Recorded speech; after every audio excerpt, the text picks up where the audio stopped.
Assalamualaikum warahmatullahi wabarakatuh.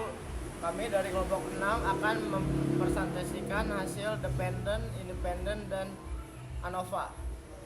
Yang pertama, kita berikut hasil analisis uji T dependent. Data panitia pelatihan kewirausahaan ingin melakukan evaluasi tingkat keberhasilan pelatih pada pelaku UMKM. Berikut data.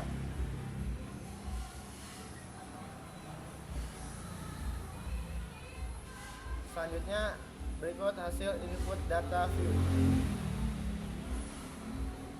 Dan terakhir hasil data variable view. Selanjutnya kita hasil output SPSS yang pertama yaitu uji normalisasi.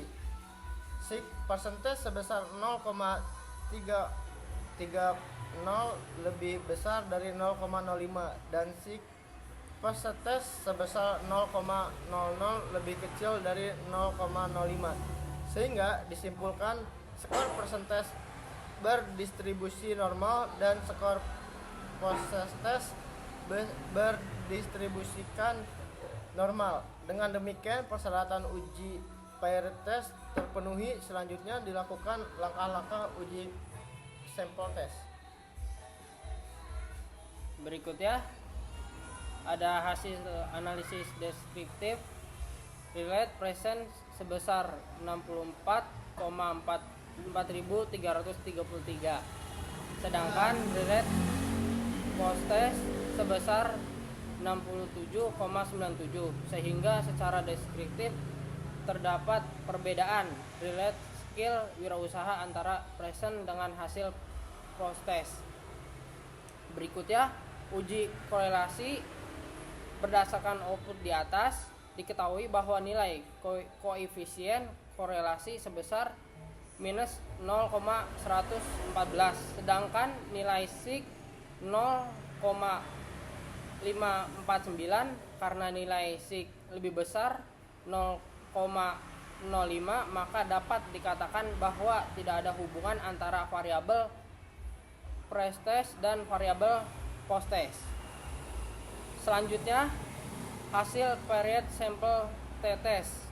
Berdasarkan tabel output diketahui nilai SIG sebesar 0,00 lebih kecil daripada 0,05, maka HO diterima dan HA ditolak, sehingga dapat disimpulkan bahwa tidak terdapat perbedaan rate antara hasil belajar present dan post test.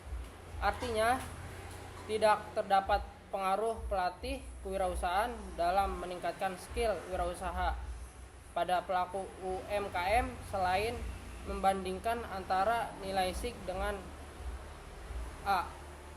Cara lainnya adalah membandingkan nilai T hitung dengan T-table. Selanjutnya uji T independent. Berikut view data dari uji T independent.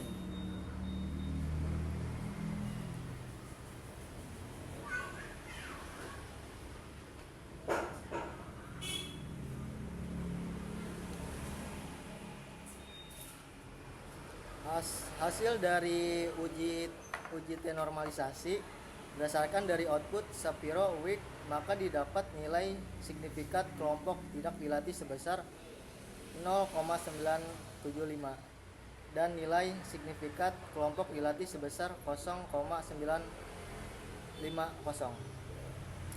Karena nilai signifikat kedua kelompok lebih besar dari 0,05, maka dapat disimpulkan bahwa kedua tata berdistribusi normal, sehingga syarat uji T independent telah terpenuhi. Selanjutnya dilakukan langkah-langkah uji T independent. 2. Hasil dari uji T independent sample test atau uji Mann-Whitney. Berdasarkan dari hasil maka didapatkan rata-rata sampel kelompok Cikarang sebesar 1,104 dan rata kelompok Cikampek sebesar 86,50. Secara deskriptif dapat disimpulkan bahwa sampel terdapat perbedaan rata skor skill wirausaha antara kelompok tidak dilatih dan kelompok dilatih, yaitu skor kelompok Cikarang kurang dari skor kelompok Cikampek. Untuk membuktikan apakah perbedaan tersebut signifikan pada populasi atau tidak, maka dapat dilihat pada output kedua sebagai berikut.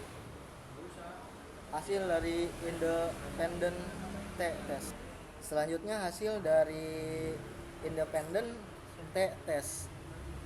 Berdasarkan hasil output, maka didapat significant levelness test for equality of variance sebesar 0,327, lebih besar dari 0,05. Artinya varians data antara kelompok Cikarang dan kelompok Cikampek homogen, sehingga penafsiran tablet output independent sample test berpedoman pada equal variance assumption. Untuk nilai signifikan 2 Thailand yaitu sebesar 0,000 lebih kecil dari 0,05. Berdasarkan hal tersebut, maka dapat disimpulkan HO ditolak pada HA diterima, artinya dapat perbedaan rata skor skill wirausaha antara kelompok Cikarang dan kelompok yang Cikampek. Mengingat secara deskriptif output 1 rata-rata skor kelompok Cikarang lebih kecil rata-rata skor kelompok Cikampek, maka dapat disimpulkan juga bahwa skill kewirausahaan kelompok Cikampek lebih baik dibanding kelompok Cikarang.